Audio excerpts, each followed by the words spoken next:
Welcome to a Better Way podcast. I'm your host, McKay Scholl. Today on the show, I'm very, very excited. I have one of my most favorite people joining the show, Mr. Tim Davis. He's our Chief Growth Officer. And Tim, I don't even know where to start because I feel like you have 1,000,001 cool stories and you're just an infectious dude to be around. So when you're not growing and teaching and coaching, what does Tim like to do outside of helping Sleep, everyone become better? sleep, man. It's becoming more and more important. Sleep. I don't know, dude. I golf a little, right? I'll go to the golf course and try to find every sand trap out there, every tree. If I'm going to spend the money, I want to play the entire thing, right? I think it's really a shame people that spend the money and hitting the fairway all the time. You don't really get to experience nature until you're off in the creek and places like that. So, yeah, I'm probably a golfer if you want to know the truth. Yeah, you and I definitely share that in common. In fact, my brother-in-law, who I like to golf with quite a bit, he was out, and unfortunately, I couldn't join him a couple days ago. And I said, "Hit one into the trees for me." I'm not the guy that says hit one long and straight. Like, hit one into the trees. Go experience the course. So I love that.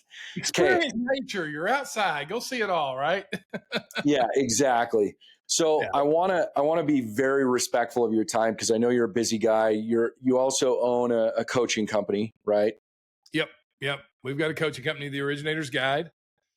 Yep. So we do some coaching individually and in groups. So a couple different formats. Specifically for loan officers.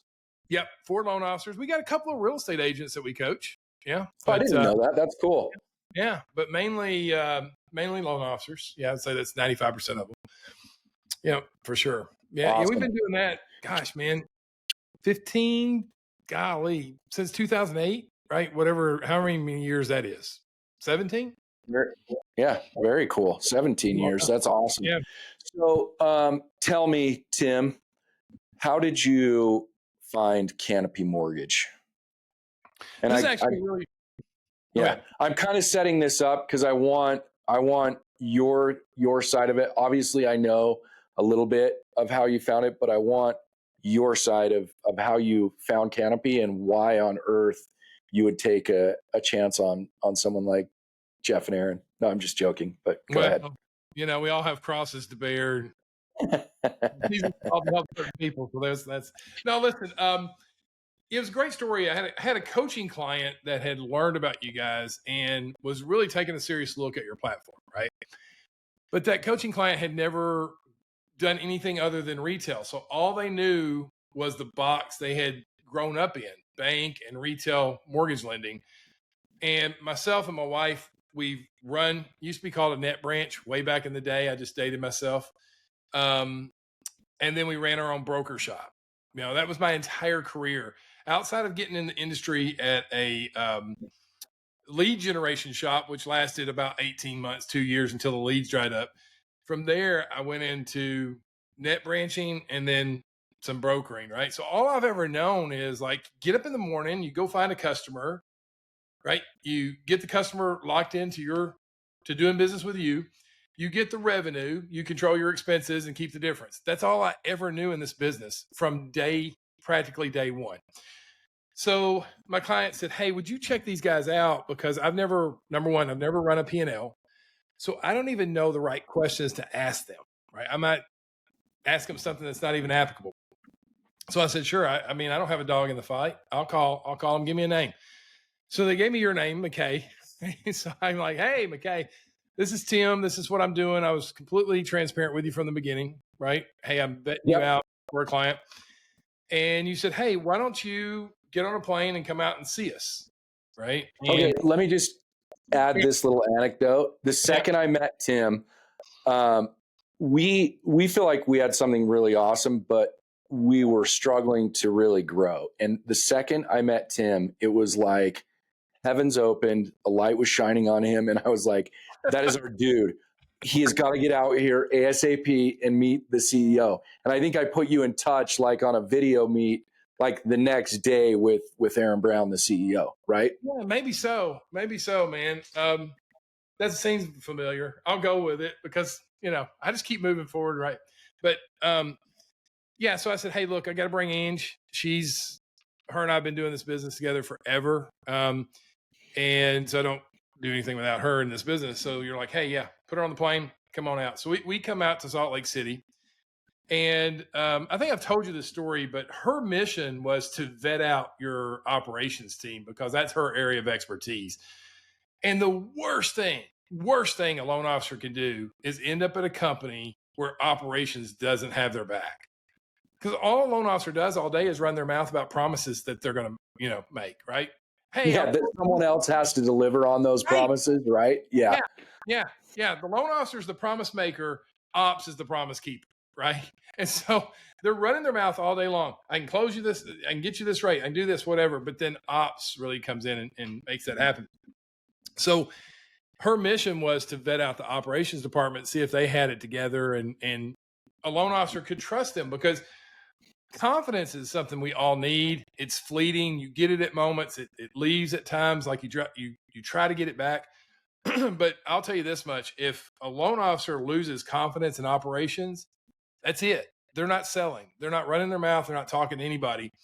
So that was her mission. And my mission was to figure out if you guys were legit. Because let's face it, man, I've done this thing way too long. And I've seen a lot of people tell a lot of tall tales to recruit people into their business only to forget they ever made those promises once the person signed up, right? And so, it was amazing. I come out there, felt like I'd known you guys forever. Super cool. We probably spent half the time talking about fun, food, golf, and Jesus, right? So we spent a lot of time talking about those things. But what was really impressive to me is when you showed me the software, the Nano technology, because having run a mortgage business and a company, I really understood what we were talking about when we were talking about the cost to originate a loan, right? I think a lot of loan officers don't maybe understand what that really means to them, but it's a big issue. It's a big, big issue. And so when you guys had shown me that you're down under $2,000, maybe under $1,800 cost to originate, I thought you were crazy. I thought like you were loony bins and lost your mind, but then you actually proved it out. And I could see with the technology that hands down, you guys were onto something I had never seen before and didn't know anybody else had even come close. And so, we're at this point in the industry, probably 3 years into it now, where margin compression is really probably here to stay, right? I mean, in all likelihood, we're all going to have to learn to live on these margins. And that's going to put a continued cramp on the larger lenders.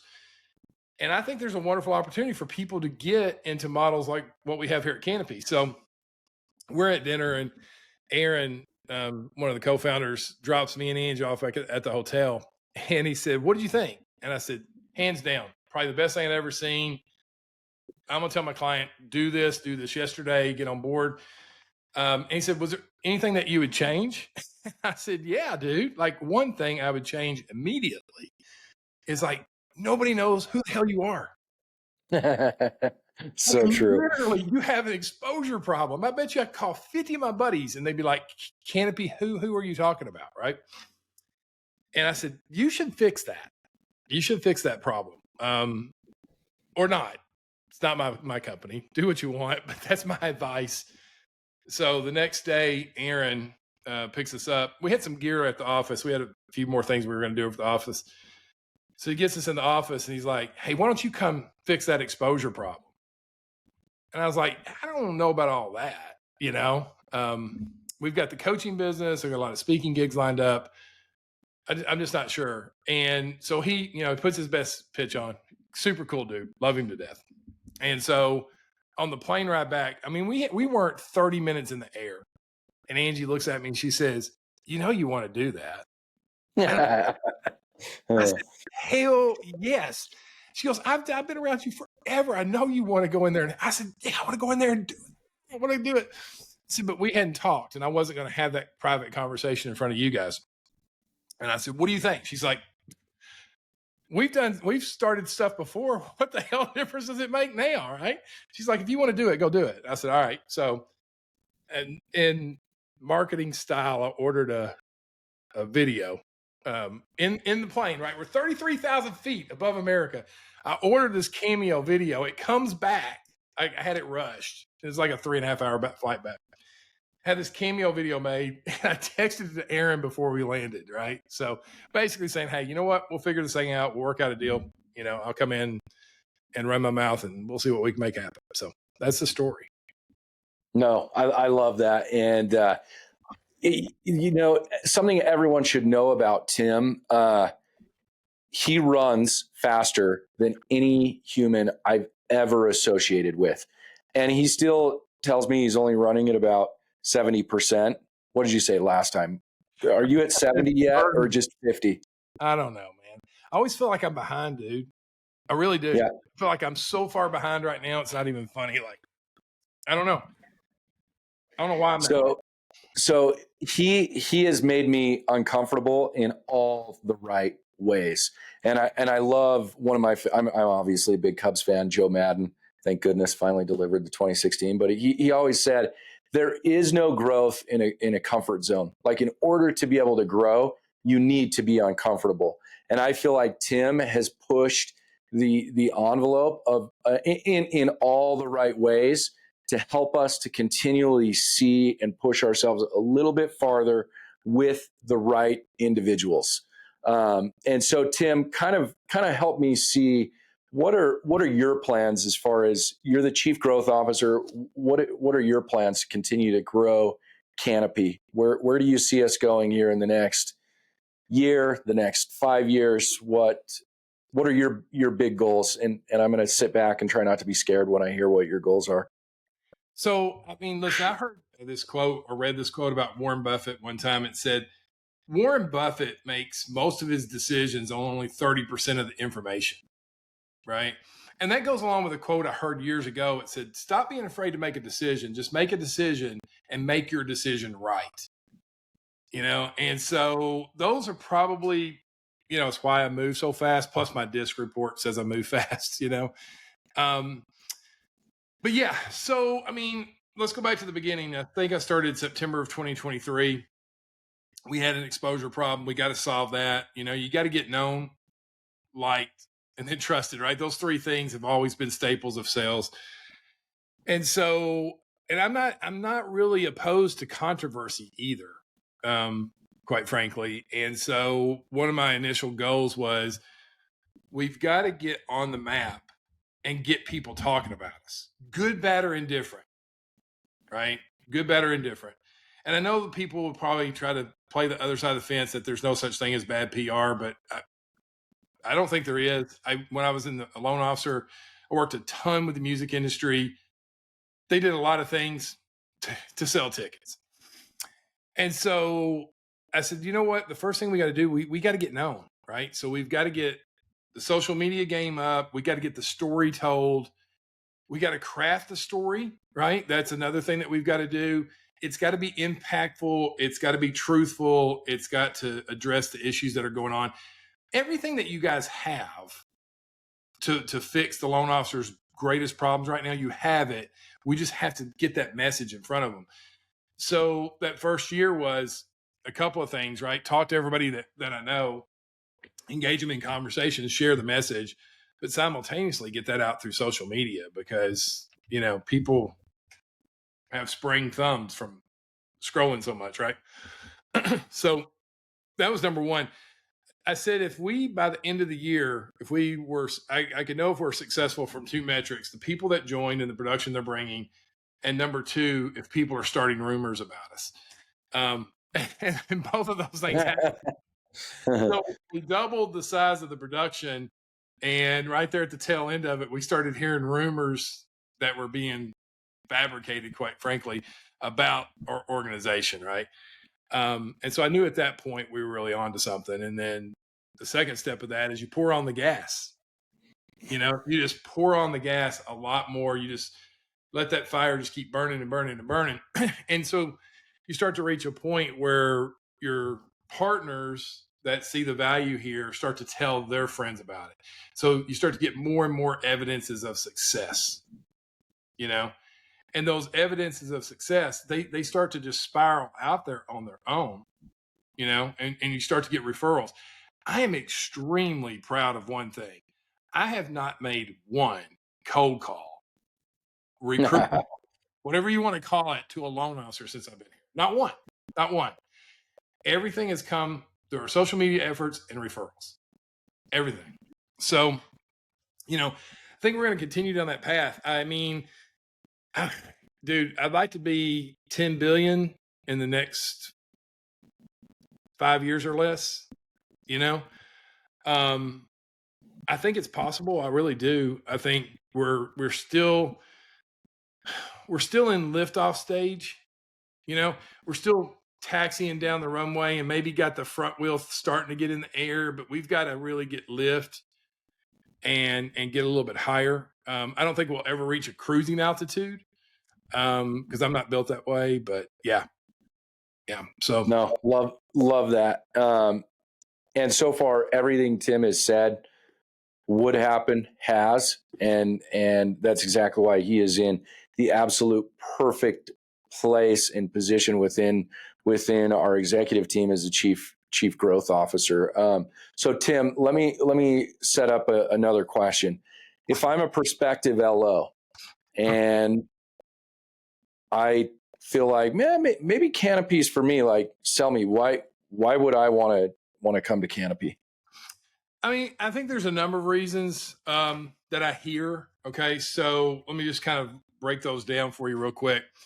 Number one, if you want freedom, control, and autonomy, hands down, perfect fit for somebody that wants freedom, control, and autonomy.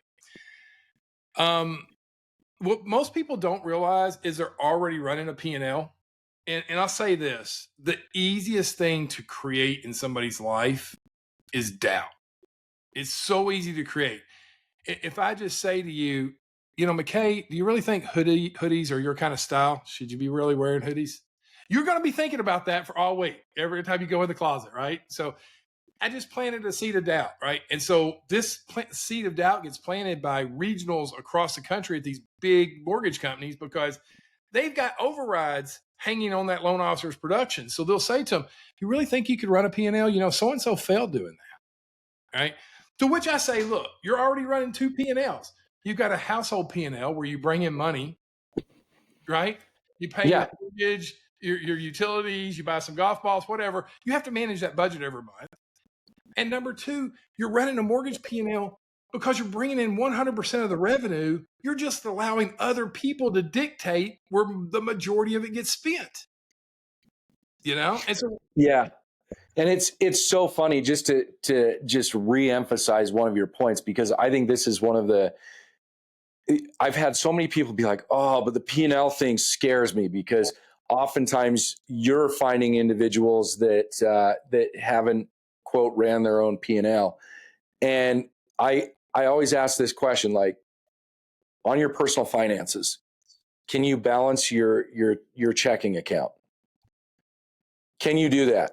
Well, yeah, then you have nothing to worry about. Now, if you can't, maybe running a P&L isn't for you. And that's okay. There's some really good options out there. But bottom line is, I think hearing the word P&L, we as an industry have made this some big, scary, you need a master's degree in finance to be able to do it. And really, it's as simple as, can you manage your own finances? Because if you can, it translates very well. Don't spend more than you make. Pretty simple, right? Yeah, man. Listen, I've done, this is the only way I got in the business. So when I ended up in retail, it was after I'd sold my mortgage company and I was asked to come in and do certain things for some retail organizations. Dude, that was a hard transition for me because the first year I'm just running around telling loan officers exactly what to do. And then I start to find out that they have all these people they're answering to. I'm like, what's that person do? Who is it? How are they involved in this? Right. So I'm starting to learn like how this spider web of like basis points is being, spread out to all these people. And so, I all of a sudden I'm like, holy cow, I got to manage all these people's expectations, and every one of them has an agenda. That regional has an agenda, that market person that has an agenda. The agenda is, hey, loan officer, don't do that. But they're really saying is, I don't want to lose my 10, 15, or 20 basis points override by you leaving. Yeah. I mean, that's the truth of the matter. And so they want to frighten people and plant seeds of doubt and stuff like that. I can tell you right now, you're going to know if you're with the right leader, whether it's a coach on a sports team, a pastor at a church, a manager that you work for. Here's how you know if you're with the right leader. If they encourage you to do more than them, you're with the right leader. If they plant seeds of doubt in your life about why other things won't work, you're with the wrong leader. You're with the wrong leader. A great leader should know that they're raising up other leaders, and sometimes those people leave. They leave the nest, and you know what? You were only their leader for a season.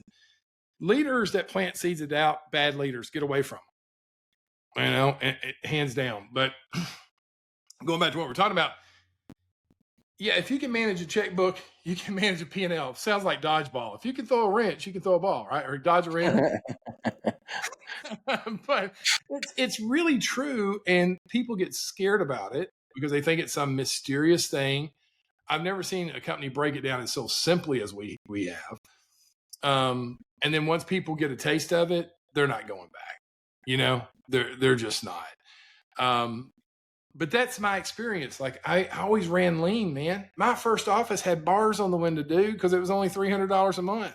He was in a crappy part of town. I was out at 2:00 because you needed a SWAT team to be there after 2.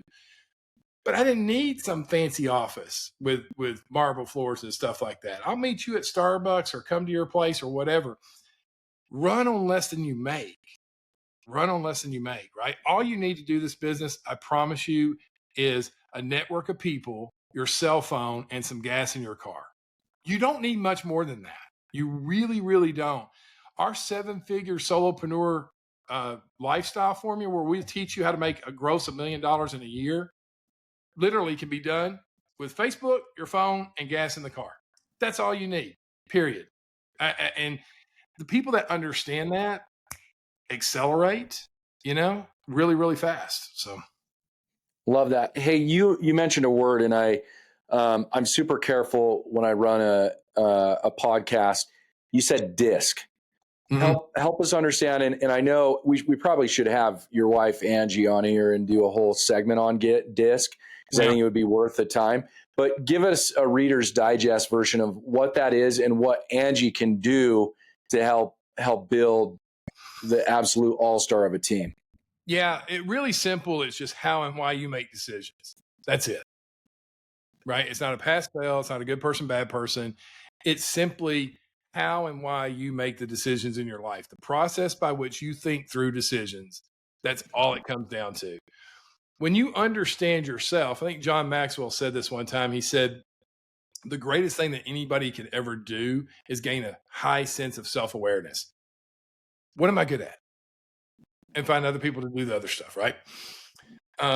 It's a self-awareness. Like we use it to help raise people's self-awareness. Hey, you're great here. Outsource this, but it's just how and why you make decisions. So I make decisions super fast. I know that's probably hard for you to understand. Yeah, really hard for me to understand. How does he make the, so I'm very decisive. I'm very relational. I'm super competitive.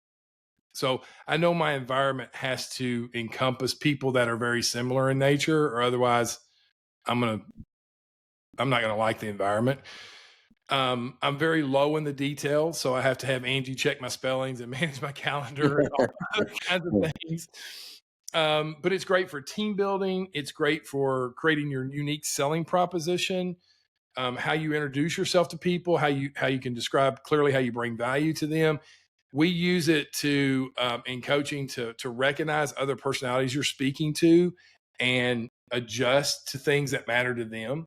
Because the worst thing we can do is sell like we want to be sold, because not everybody's like us.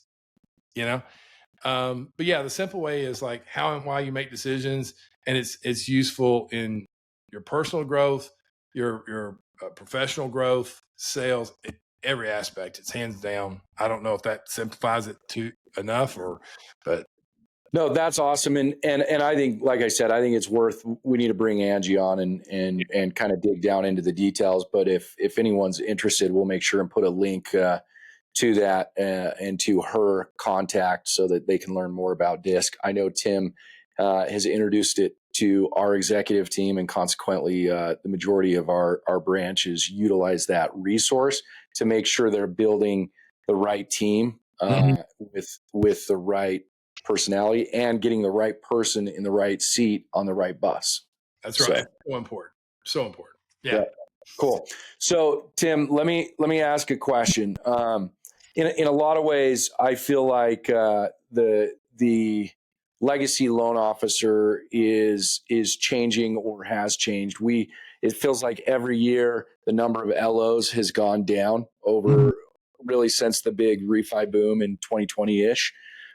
So my question is, for someone young and hungry getting into this industry, what advice from a seasoned vet as yourself, from someone who has ran his own business, sold his own business, has built a number of teams, has coached a number of LOs, what would you say, like, hey, in order for you to be successful, this is what you need in order for you to excel as a loan officer in 2025?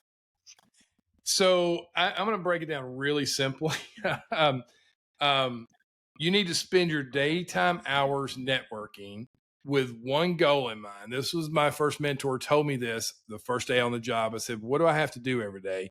He said, find a loan a day. I was like, that's it? He's like, yeah, that's it. I was like, that's nothing else? He said, just find a loan. And so I get into hunting mode. Sometimes that's going to a networking event. Sometimes that's making phone calls. Sometimes that's talking to my neighbors. You know, I wrote that book, Conversations Equal Contracts, because we should be conversation starters. Like, you can't wait for a conversation to happen. I start conversations at F45. I start conversations at the church. You know, I'll start conversations anywhere because I've got to find my loan for the day. So you've got to find a loan during the day. And then you're going to have to sacrifice your evenings and the weekends to understand the business. I don't want to see you getting in this business, spending 8 hours a day watching webinars on how to do a loan. When people are awake, you're awake calling them. When people are sleeping, you're studying the business. I don't know any other way to go about it. If you want success fast, if you want to drag your success out over the next 10 years and, you know, just suffer, then yeah, study all day and try to find some loans here and there. But if you're serious, your network is your net worth.